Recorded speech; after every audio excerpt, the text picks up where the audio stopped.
آپ تک امید ہے کہ میری آواز پہنچ رہی ہوگی۔ سوشل میڈیا پہ 2-3 دنوں سے اتنا ہنگامہ مچا ہوا ہے، ایک ڈیبیٹ کو لے کر کے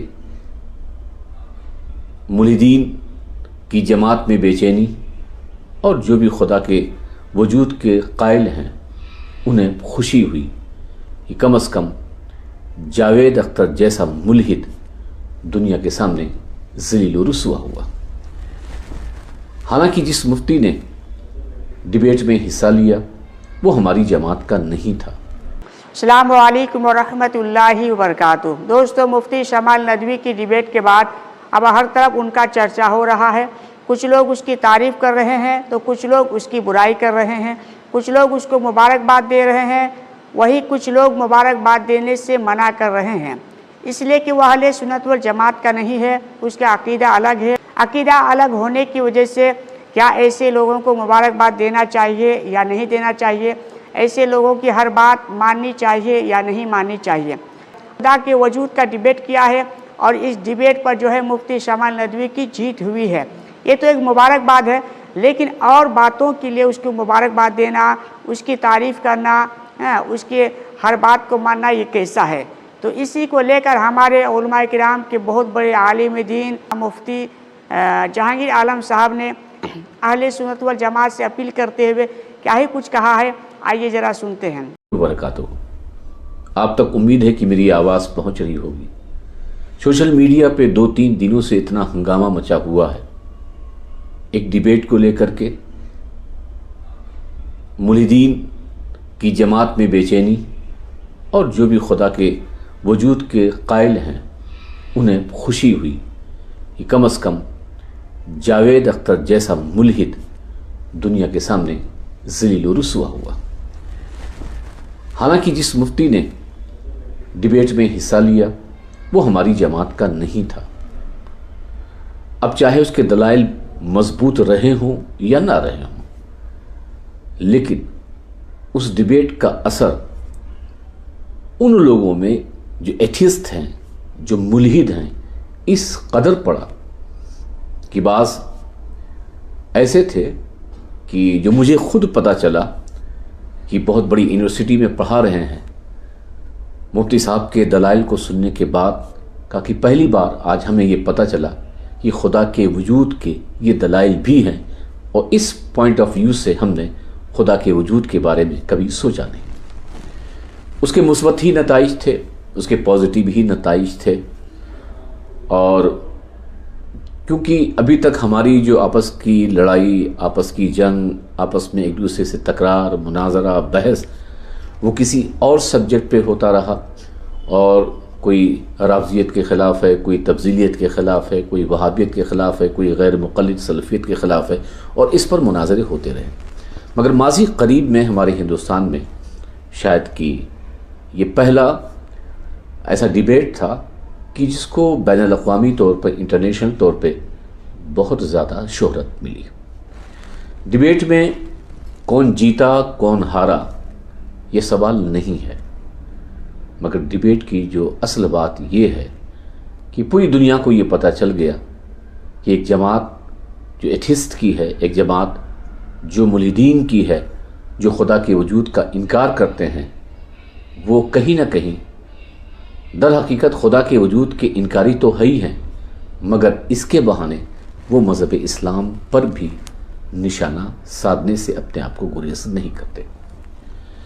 اس پر بہت سے سوال اٹھے، بہت سی ہماری جماعت پر بھی اعتراضات اٹھے، اور بہت سی باتیں ہم نے بھی کہی، اور بہت سی باتیں بہت سے لوگوں نے بھی کہی۔ کیا ہماری جماعت میں ایسے افراد موجود ہیں؟ کیا ہماری جماعت میں کبھی ایسی نوبت دوبارہ آ جائے، کبھی ایسا موقع دوبارہ پڑے تو کیا ہماری جماعت کا کوئی فرد اسی طور پر ایک انٹرنیشنل پلیٹ فارم پر سوشل میڈیا کی لائیو اسٹریم کے ساتھ، وہ چاہے ایتھیسٹ ہوں چاہے وہ ایکس مسلم ہوں، ان سے ڈیبیٹ کر سکتا ہے، مناظرہ کر سکتا ہے یا نہیں؟ دیکھیے، یاد رکھیے، قابل ہونا اور ہے۔ میں آپ سے کہوں کہ جو مفتی شمال ندوی نے دلائل دیے، اگر آپ جو درسگاہ میں بیٹھے ہمارے علماء ہیں